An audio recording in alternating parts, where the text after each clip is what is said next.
Welcome back to Game On, and well, as we did first segment, we continue to discuss the pre-season with many of the teams getting ready for the upcoming campaign. So just let's talk quickly Supersport United. We've already discussed two of their players going over to Mamelodi Sundowns. We've also discussed Keegan Johannes joining Sundowns, and two other players, I beg your pardon, joining Orlando Pirates. Supersport United and where they stand. They do have Vincent Pule coming to the side from Pirates, we need to mention. But are they a side that you consider to be maybe trying to make a run for a top 3 position, or are they now a side that's just looking to exist with many of their top players leaving at a consistent basis? Yeah, for me, I have a look at this, and you got to go back. I'll go to the English Premier League, and I always bring this up. There was Southampton, yes. Same kind of team. They brought players through and sold all the players off. Half the Southampton team were playing for Liverpool one stage. And what happened to Southampton? They got relegated, gone. They haven't made it back into Premiership. This is my big worry about Supersport now. It's all good producing players and then selling them off year after year. There's going to come a time where you're not going to be able to bring in more players, bring in more youngsters, forced to play these youngsters because it's going to catch up with you. I just hope it hasn't caught up with them now. That's my big worry. Yes, Gavin Hunt's a very good coach. He gets the best out of players, but you can only do it so many times before it catches up with you.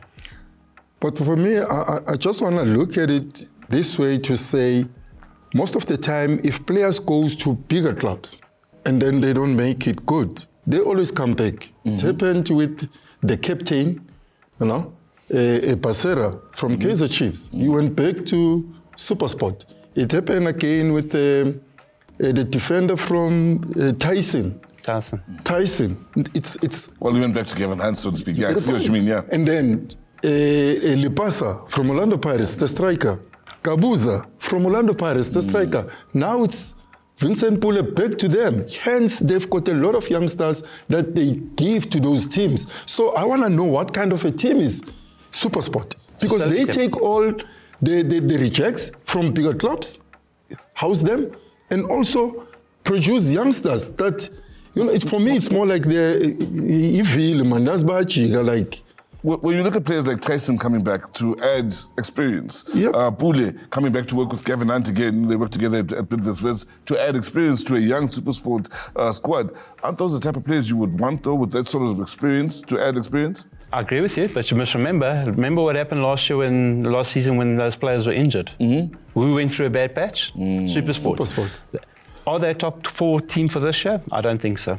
And that's my honest opinion, I don't think they are. Let's keep it moving. Kaizer Chiefs, 3 weeks out in Turkey. Some would say time in Turkey is time well spent for a group of players, maybe under pressure locally, just time away from the local eye. But then there's talk of the 5-2 win. Ranga scoring 4 goals in the 5-2 win. A striker that's already finding his feet in pre-season.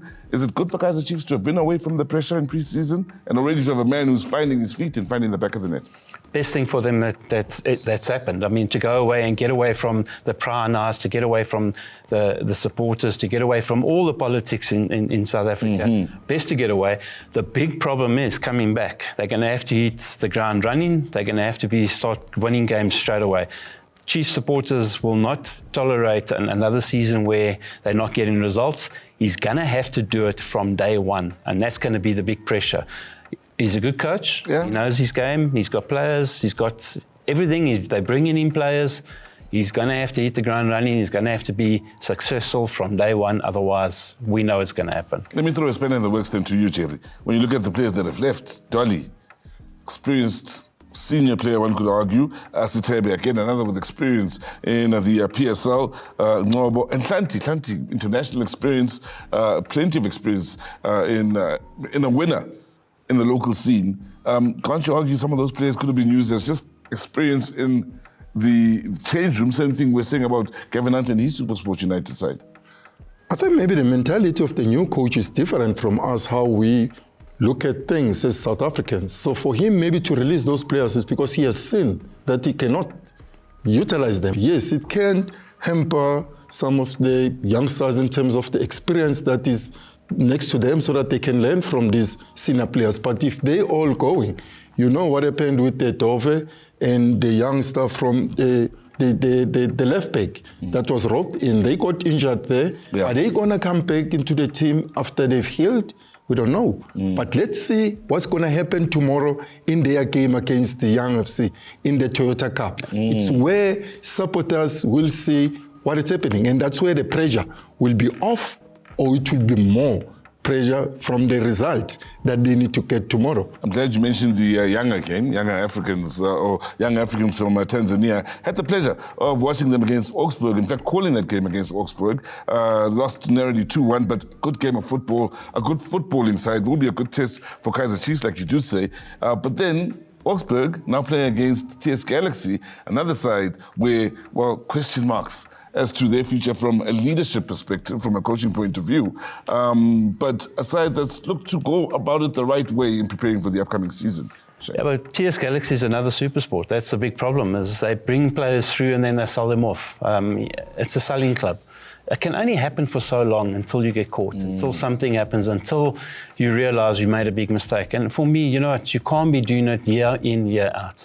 Doesn't matter about pre-season tournaments. Young is a good team. That game tomorrow is going to be brilliant. I can tell you that now. And that's why I said he's got to hit the ground running. If they don't win there, you're going to know. You're going to see all over social media. You're going to see the fans going mad. Back to normal. But going back to TS Galaxy, once again, they're another team. Stop selling players. If you want to do well in this league, you want to win things, keep your players and start competing. I think they played Mbawane Swallows. I think they didn't give a good show. But I mean, we cannot judge them just for now because it's just the preseason. Maybe they just like looking at other players that are new coming into the team. So it'll be interesting to see, of course, how TS Galaxy fare against Augsburg, the side from Germany.